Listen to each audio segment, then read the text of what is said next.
Now, what I'm trying to say is there is room, generally.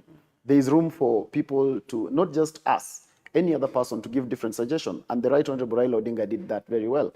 You saw during the conversation of the finance bill, you're able to see Raila Odinga give what would be the alternative and say, yes, why can't we be able to do this?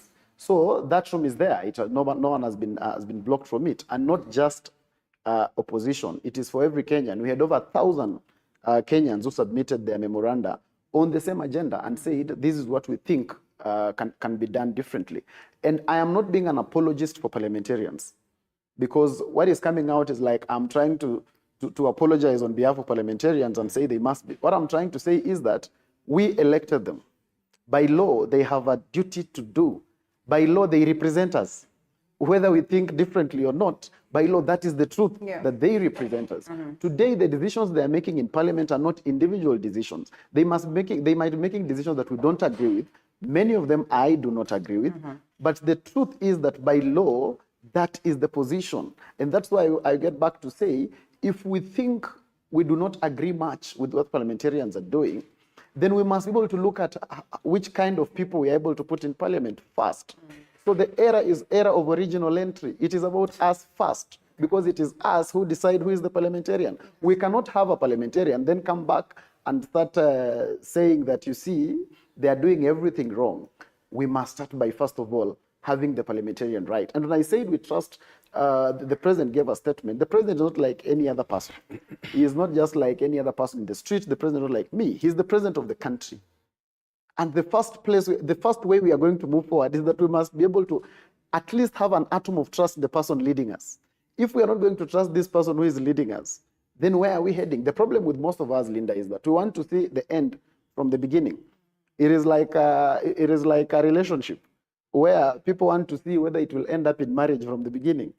There must be a beginning. There must be a trust, first of all, before we are able to move and get to the absolute end. So I'm not saying because the president said so, we don't need to question him, we are not supposed to do anything. No, but I'm saying because the president gave his commitment, let us be able to poke holes in these things he is doing, but push him towards achieving them than painting a pessimistic picture of the country and making it look like it's an impossibility.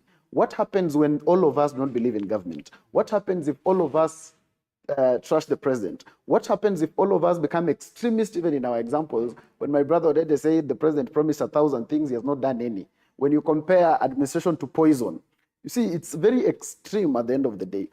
Yes, the government, this administration has not been able to deliver on everything it said. It said it will drop the price of unga to 100, but we haven't seen that.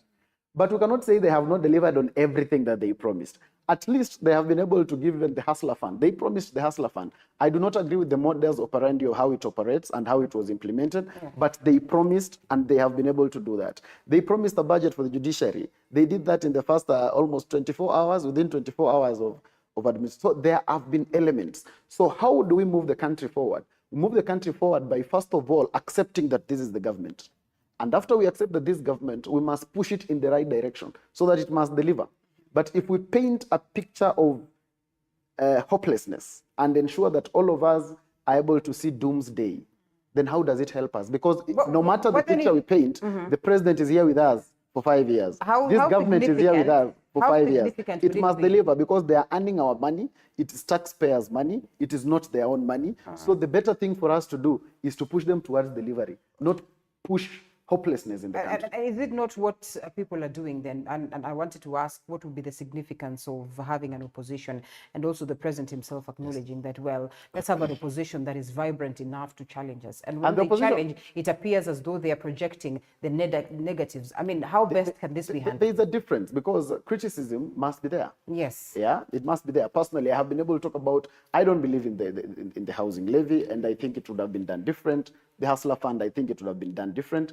And the opposition needs to point out, and partly this is what we are able to start seeing coming out, that like the alternative that opposition gave and said, this finance bill, we think this is not the correct approach. Why couldn't it be this way? Now that is how you move the country forward. But when you rise and say the finance bill is bad and everything about it is bad and then provide no alternatives, that is not necessarily it is just painting government in bad light for your own sake. Right. Now, what happens is, the opposition as it is now it must be able to come out and provide checks and balances to the government, because every government that is progressive must be checked. The things that are happening, for instance, like the appointment of, at the cost of living, as bad as it is, appointing 50 CASs, I do not I agree with that. And so those are some of the things that we are supposed to now push government towards ensuring that why can't this be reduced? Because the cost of living is high. Remember, you promised people, we are talking about houses, but these people are hungry. Can we be able to strike a balance? Because look here, after we finish building the house and most of these people who are hungry died, how does it benefit Kenyans? Those are the conversations we're supposed to have, not painting an entire picture of doomsday and then sitting back and waiting for now the country to collapse so that we say, you see, we told you and it has happened. Okay. We told you and it has not. After you say you told us and it has happened, how does it benefit the common man? Linda, I need Because to the president and correct- government I need is to here. correct just one thing. Okay. And I think Kenyans did a good job in elections, and it is not true that Kenyans trusted Kenya Kwanza more than Azimio.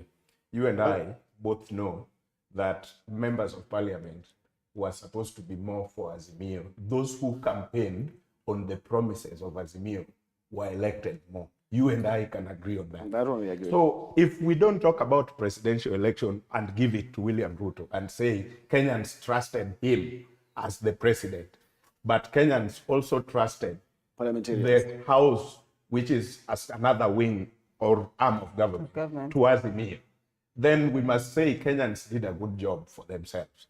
Right now, if we didn't have those members of parliament you're trying to defend, if they didn't... not defending them, I'm saying the truth. I'm just saying those people are not representing the will of Kenyans, because somebody campaigned on the promises of Azimio, then immediately elected, they are now on the other side. Kenyans wanted them to remain here Advice will tell you in they're not on the parliament, other side. take charge of the one arm of Odede, government. how are they on the other side? Because Wait, we wait. cannot criminalize people visiting the president. It's the president not is the about president for visiting the whole the country. president. It is not about visiting the president. It But is then how are they on the other it is side? about the things they promised to stand for. And then Kenyans stood with them on those particular agendas. Then immediately they are elected, they are shifting camps, and some of them are even in the parliamentary group meetings for Kenya Kwanza, and you are telling me that is visiting the president. I mean, we're not fools. So Kenyans, if we go by what Kenyans did, we would have had the best country by now, because the parliament would be controlled by Azimio, while the president is from Kenya Kwanza, the executive. That means the checks and balances would have happened very well, because Kenyans would know while the president and the executive are driving the agenda, we have a good number in parliament who can stop whatever we feel can injure us. But right now, what parliament do we have? We have a parliament of 80-something against 200. So how do you, even if Azimio were to do their work, which Kenyans gave them to do in parliament and did not give them to do in executive, so how do they do it when we have the likes of Ochieng from Ugenya, who gets elected, runs around Raila Odinga and says, I believe in this. And I think Then that's basically what Advice was saying. Immediately the election is announced. He is behind William Ruto, saying he is now believing in William Ruto more. He has never believed in a man. And maybe that's what he And was then saying. you want Blame to it on defend ourselves Sandra because we Johnson and picked tell the very me- same And leaders. tell me that is visiting the president. We elected Yeah, them. we- Part we of elected that them. is that as much as we argue about the political parties that we have, we don't have a non-ideological political party in this country that people can say, yes, maybe Jubilee stand for this, ODM stand for this, maybe Kenya Kwanza stand for this. They are not known for anything. I think every time when we look at ODM, it's about Baba. And when we look about Kenya Kwanza, it's about William Ruto. That is all. But being a democratic country, we know that everyone can believe whichever they see today. Yeah. And I believe in where they say that every man can change their mind. If there's someone who cannot change their mind, then you place them being a fool. So for me, when I look at it, why we are pushing this, even for those who believe that indeed we need to trust the president and indeed we trust him, we still believe that we need still to continue asking him to set the priority right, so that when we are moving to the right direction. The history must inform us on what decision should we make today so that it can affect people, or rather take our country to the right perspective. One, I don't know, we have not forgotten the scourge of the drought in this country, where we lose people and their property, and within a very short time after it has rained, everyone forget about it. Yeah. No one speak about it. No one want to budget and ensure that we do not have more people losing life because of the same thing tomorrow. What should the country stand for? We must see leaders who believe in something, and something must be supportive to people's life and their well-being. That is what we must be able to focus on. When we engage in politics of who wins what, it doesn't assist people. And that is why people switch off. When we call them for election, they don't come. Why? It doesn't make a change to them to vote. But until we say we make sense that once we have been elected, we add value to people rather than running around and in harambes and doing these sort of things, we see that we approach and assist people to appreciate their living, because you can only live for a certain time. So if you give me a promises that I'll not live to see, I don't need to appreciate that. And our clarion call to the president is that he has a chance. He asked the Kenyan believed in him. Some of us, we were out there telling people that we believe in his ideology. And actually, if you look at the Kenya Kwanza manifesto and the Azimio manifesto, they are probably a lot of similarity, actually to a larger extent. Maybe where they differ is where they are promising 6,000 to household, and the other one were promising something else.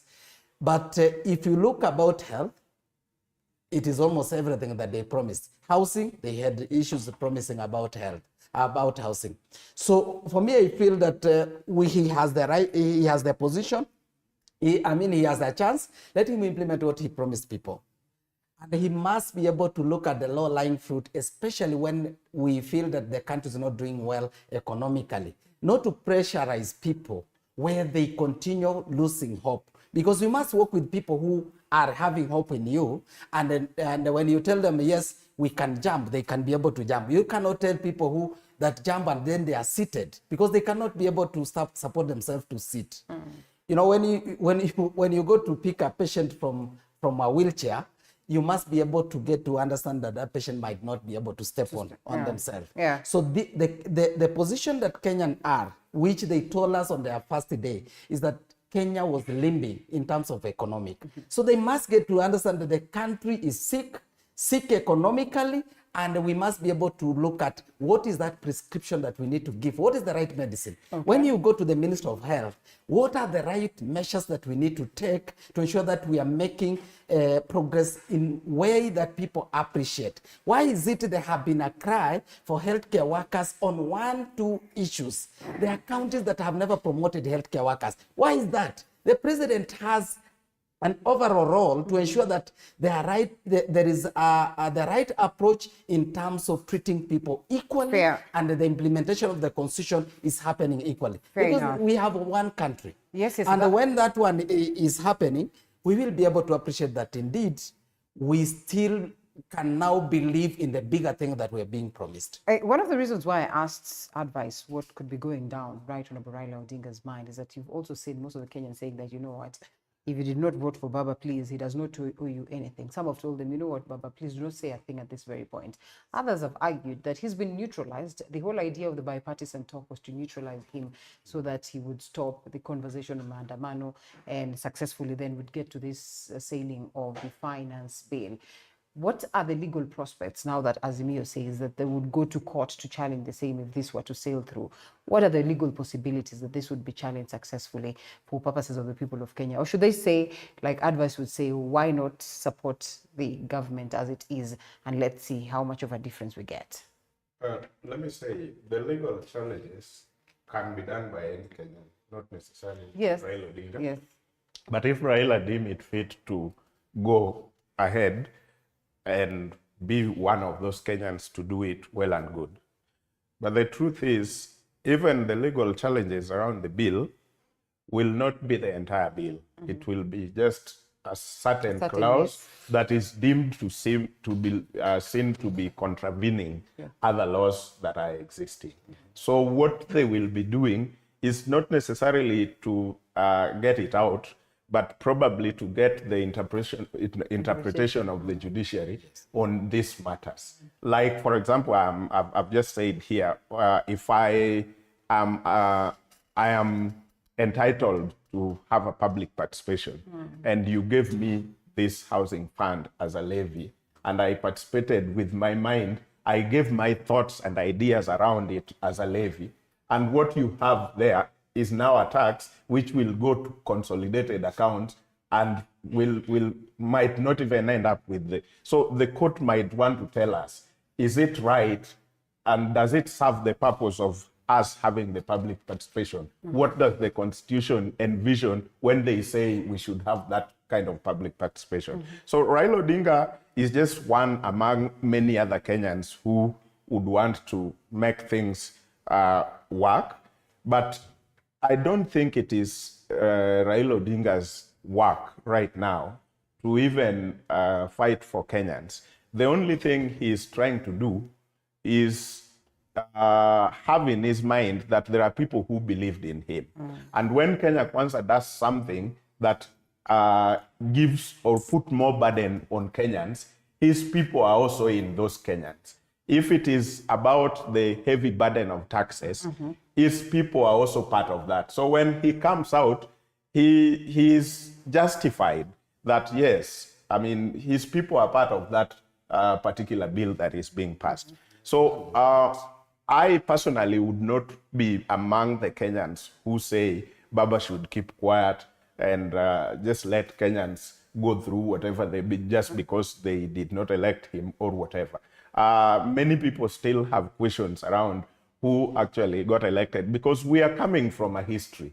And history tells us, Linda, we have had, I've been in this country when we have one election, and then before we just go into the other election, we have the same people saying, ile ingine naye mlishinda, lakini hii mumechindwa. So I've been there. Hii mumechindwa, ile ingine naye mlichinda. So probably we keep, that cycle has gone like that. So even as at now, I do not want to get into the discussion of whether really Baba was not elected or Baba was elected, because I have seen things like that before. All right. So, yeah. Baba has done his bit because he's leading an opposition. Yeah. He has strongly spoken on what he believes that should be the ideology, and I believe that he has done his bit. Like many other Kenyan, including the civil society, the unions have spoken on what they believe that should be done. But now that we have made a step to where we are, I think still they have a right for those who want to approach the court. And I know there have been a lot of discussion. There was already a matter in court. Yeah. But to that extent, if again this matter will win in court or not, I think what we need to look at is being realistic on what is on the table today. That already the bill goes through. Yes, the worry is that the money now is going to the consolidated account, and we might not even know how much we are raising toward the housing issue, and we do not know after there how this money is going to be utilized. So that is the big worry that we have. And I go by what my brother talked about, that when we were doing public participation, it was a levy. Now it is a tax.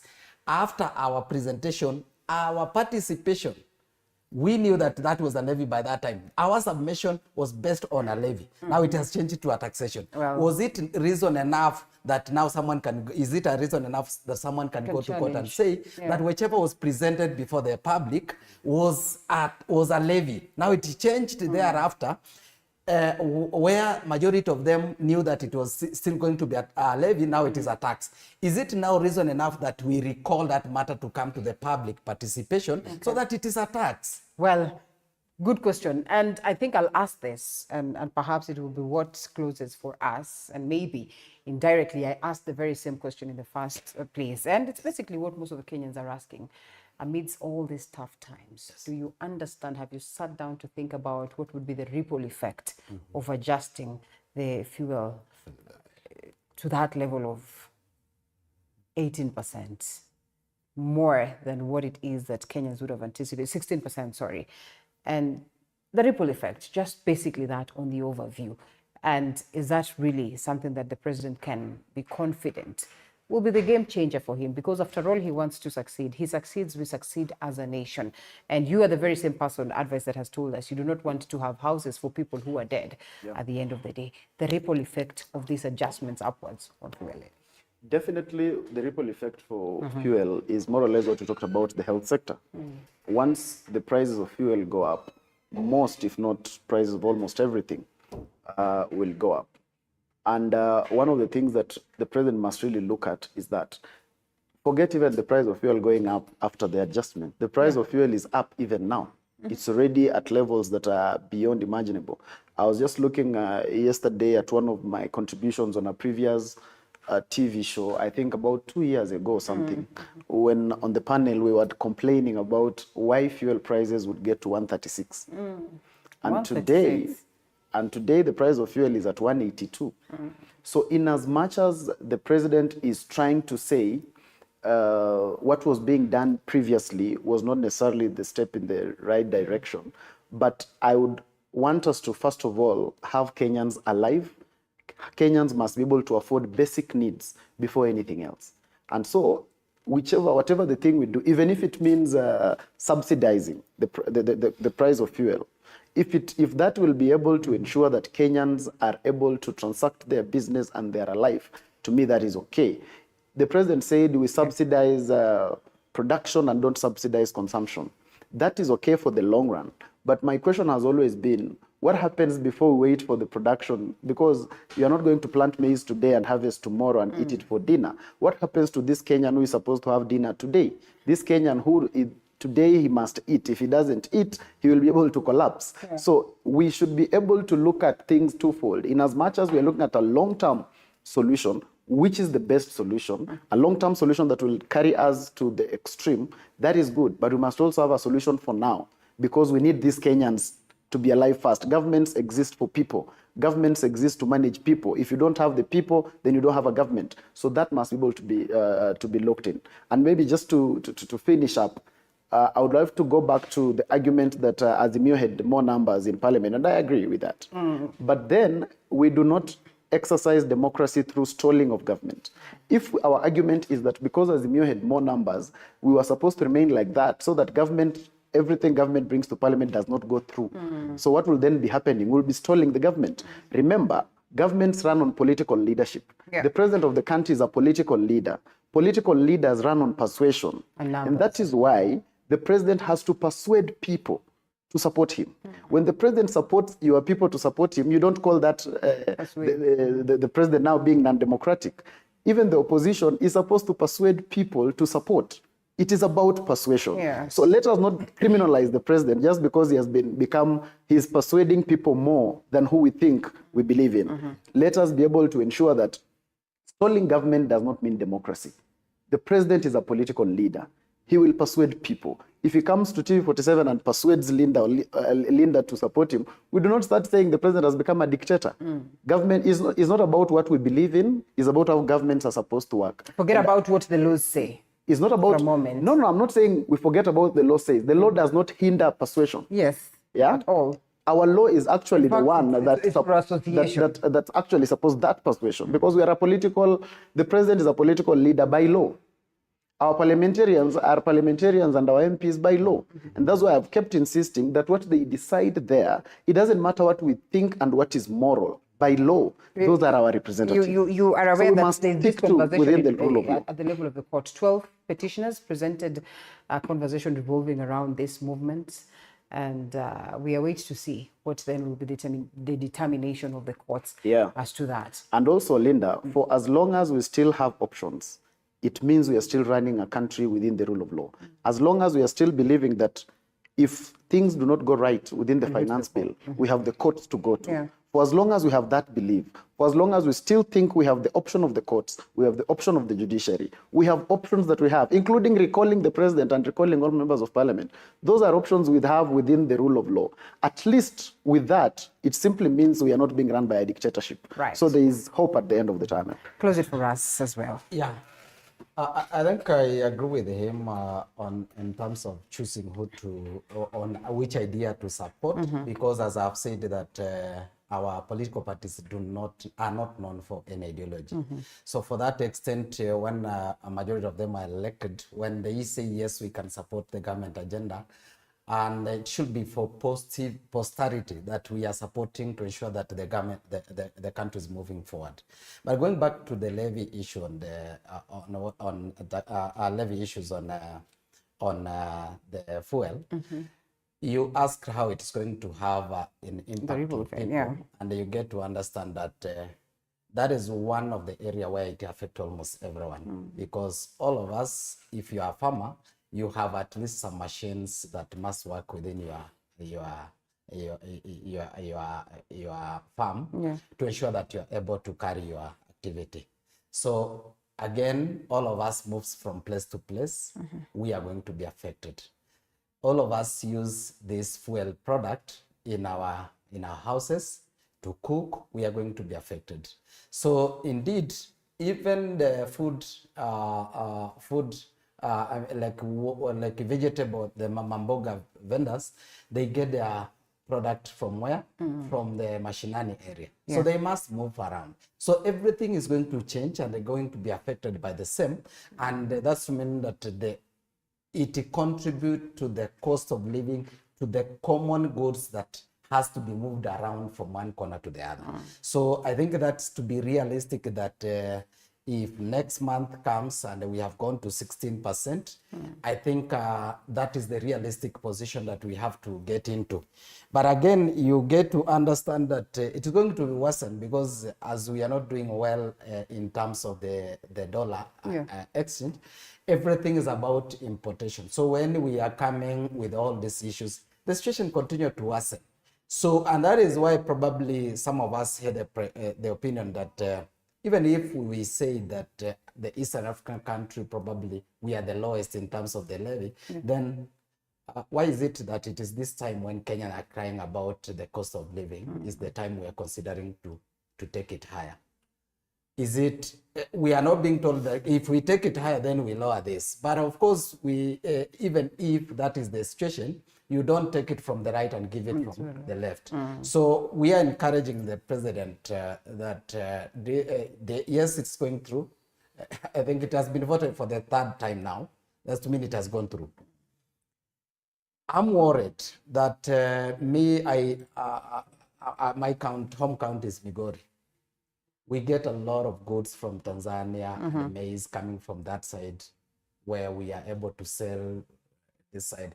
The cost of maize currently per kg is 80 shillings. So if you move some maize from Migori at 80 shillings, when you reach at Thika or in Nairobi, what will be the cost of that unga to the people? So for me, I feel that we should be worried that the situation we are moving to is that of fastening our belt more than actually looking at a hope where that things are going to ease. Well, and we have to close the importation of the oil things, which I thought that we could be able to reach there.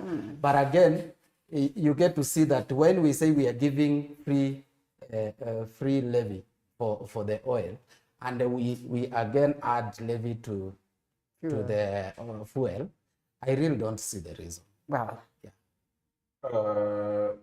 I think the whole thing about the finance bill to the common mwananchi was more on the fuel. And as we speak, it's a done deal. We will have the fuel at 16%. Yes. And that will automatically increase the cost of energy, because much of the energy we are using as a country is generated through fuel by KenGen and other independent power producers. So once we have the energy going up, if the common mwananchi was buying one token at a certain amount, it will double. The transport will double automatically. And most of the things we are consuming every day will double or will go a little bit up because they are using energy to manufacture them, the ungas, the sugars, and all that. So Kenyans need to get ready about that. And finally, to my brother Ad, I don't think persuasion is what this Kenya Kwanza government is doing, because persuasion would have been, for example, when we're in parliament and we're asking, why do you insist that we need to do importation of helicopters, and you're claiming that this will actually create more jobs for our young people? And how many young people you know who repairs helicopters? Where we sit here, how many of us know some young people in your Korean community? How many of them you know that are repairing helicopters? So the persuasion is, persuasion is, we should reason and say, if it is about creating jobs, and that is why you really need helicopters to be imported free, then why are we not doing it to motorbikes, which have got 1 million plus repairing? Why are we not doing it to vehicles which have got the whole Grogon repairing, but we only choose helicopters and we think that is creating enough jobs for, that is persuasion. But unfortunately, that's not how we persuade. The way we persuade is, hii kitu itapita. Mupende musipende. Persuasion has no law. Mupende musipende. You can't legislate And how then persuasion their is type done. of persuasion is, we have the numbers. Is that persuasion? No. So if Azimio had the numbers the way Kenyans elected, then president would have meant persuasion, because he had to cross over, persuade these numbers to come to his side. But right now he's not doing persuasion. What he does is to end the parliament, because he knows he has numbers there. Well, Is that persuasion? I say we have no. to close. That We is have to not close. persuasion. That's We are 8:30. trusting We have to. Let me say this. It's in your 30 that seconds we mark. have good policy, let us implement them, but let the president know that there is no good policy than the people who can implement it. Thank you. And of course, we were asking ourselves whether we fall short of laws to address Yes, the question of yes. corruption, so that we would make adjustments and get more interesting conversation this morning. We lack good people to implement them. The goodwill. All right. And actually, Linda, the truth is, We have to close. at this one, you have to get it. Then I have to be given a right to No, reply. in that case, No, in that case, when Linda, we're we're going to it's reply. okay. It's okay. It's just one thing. We're going to Odeka cannot be able to have the monopoly. No, we cannot. of deciding It's okay. what When- Last speaker, Meshack Odede. When we talk of Linda, We'll talk this is all of very us until important. the Meshack show ends. Odede, the chairperson of VIO Society of Kenya, as well as